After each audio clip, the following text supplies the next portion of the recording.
YouTube, what up, though? It's your boy Midwest Mellow, back with another video. Of course, I got an NBA update for y'all. But I had to do some boxing. Adrien Broner fought last night. So I just want to jump into that first before I do the NBA stuff. So, um, since I didn't do a video leading up to the Broner fight, I'll just talk about how he won. It was unanimous decision. Um, This was his first fight in 4 years, or first win in 4 years. I'm sorry. And then he took 2 years off, so this is his first fight. Um, I wouldn't say it wasn't spectacular. He did enough to win, of course. That's what everybody's gonna say. But yeah, unanimous decision. Um, like I said, it wasn't beautiful. He was losing early on in the fight. Um, not being active enough. I think that's what got him. But as the fight went along towards the later rounds, he was letting his hands go a little bit. It was a good jab, and a couple good uppercuts. So he was like countering a lot, which was pretty good. Um, so I just wanted to give him props on that because he had been going through a lot. So hopefully we'll see him in the ring more often, or maybe one more time this year. But I also was slacking because I didn't mention the Clarissa Shields fight that's going to be March 5th against Marie Eve Diacare. I don't know how to say her name, Diacare. She's from Canada. This is going to be in Flint, Michigan. I wish I could have got tickets, man. But I think this is going to be a good fight. This is her first time fighting in Flint. Um, and this is the first all female pay-per-view in the last 2 decades, I think, in the United States. So this is gonna be big. It's for the welterweight, undisputed welterweight championship. So that's gonna be good. Obviously, I got Clarissa Shields winning that. Um, this is gonna be big for Flint in general. Just Clarissa Shields fighting in Flint. You got the water crisis. We got gun violence. We got just government issues, a lot of things going on. So this is gonna be a big fight for Flint, and it should.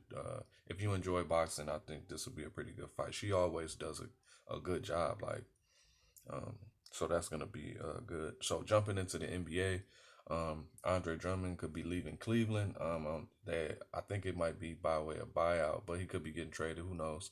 DeMarcus Cousins is supposed to be parting ways with the Rockets, which is weird because they just gave him a contract, but it sounds like they gave him the contract so that they could use him as to get somebody or what have you. So that's like news as far as trading. I hear it was supposed to be some rumors about Barrett being RJ being traded. I don't know if that's a good idea, but messing up that good group of young guys right there. And then you kind of got some, not, I wouldn't say they're vets, but they've been there. They've been around the block, so that'll be good. I did not mention the East and West All Star starters, so let me do that. East, you got Kyrie Irving, of course, Bradley Beal, KD, um, excuse me, Antetokounmpo, and Embiid. Out west, you got Bron, Jokic, Kawhi, Steph, and Luca. I think there was a little discrepancy. A lot of people feel like Dame should be up in that starting spot, but that's neither here nor there. Dame is definitely gonna be in the All Star game. I guess I see why it's a slight because he's like up there in the MVP race. So why is he's starting in the All Star game? But like I said, I this All Star game doesn't matter. It's basically like bubble stuff. It's not that big of a deal. I'm gonna watch it though, of course. Um, and I guess I should say that the reason why I'm gonna watch it is because Brown's playing and Kyrie is playing. That is gonna be interesting. Like there's always some little slight back and forth with them, so I want to see what that's about. And I wanted to mention how the All Star game is gonna be formatted. So I think I told you before that the dunk contest and all that's gonna be at halftime. So the date is March 7th. That's gonna be the All Star game. So it's gonna be same as 2020. The first three quarters start 0-0, and they're gonna be time of 12 minutes. You have to win each quarter by scoring more points. Obviously, uh, The fourth quarter is untimed, and the goal is to get to a final target score. Whoever gets there first is the winner. Uh, the final target score will be determined by taking the leading team's total cumulative score through 3 quarters and adding 24 points to it. The 24 comes from Kobe Bryant. I'm not really sure how long this is gonna last. I'm not really feeling this format, but it might be interesting for fan interaction due to COVID.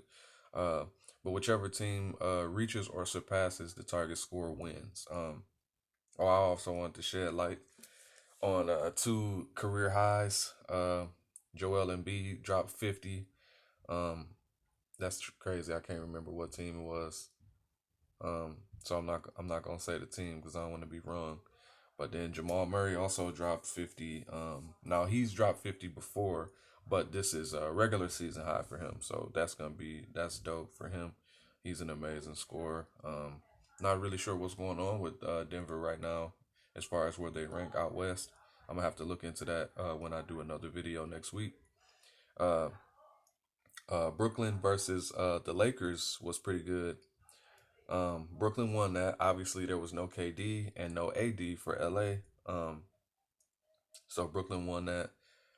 I want to say that this doesn't mean as much with them missing their not their best player. AD, I guess LeBron is Lakers' best player, but he's like the biggest piece next to LeBron.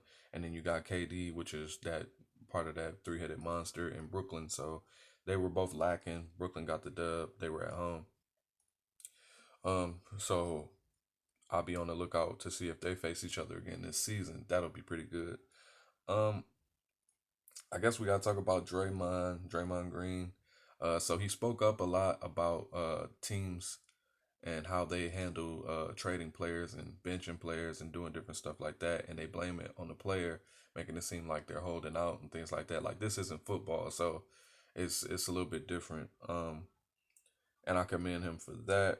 And then next thing you know, he's getting texts in Charlotte, and I don't know if they were unnecessary or not. I didn't watch that game. I'm gonna have to look into that, but I just wanted to make note of that. Like, I mean, he's a fiery player, so I don't think people should make a big deal of him getting texts. But if Steve Kerr is his coach and he got something to say about it, then maybe it is something. So, uh, and then Lillard, man, minus this All Star game stuff, is getting a lot of respect as far as this MVP race and just what he means to his team without CJ, um, with or without CJ. Yeah, so I wanted to make note of that because Lillard is one of my favorite point guards for sure. One of my favorite players to watch. Period. Um, so it's good that people are mentioning him amongst those names that get a lot of respect and a lot of mention. So yeah, that's all I got. Really, I didn't have too much. I just wanted to get this out. I'll probably make another. Obviously, I'm gonna be making another video before those boxing fights. So like, comment, share, subscribe. Let me know what y'all thought about the boxing match last night with Broner. The undercard was pretty good too. I think it was a knockout.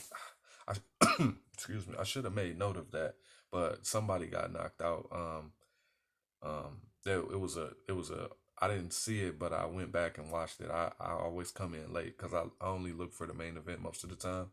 So yeah, but and then let me know who y'all think is gonna win the women's fight, Clarissa Shields versus Marie Eve DeCare. Um, yeah, I'm up out of here.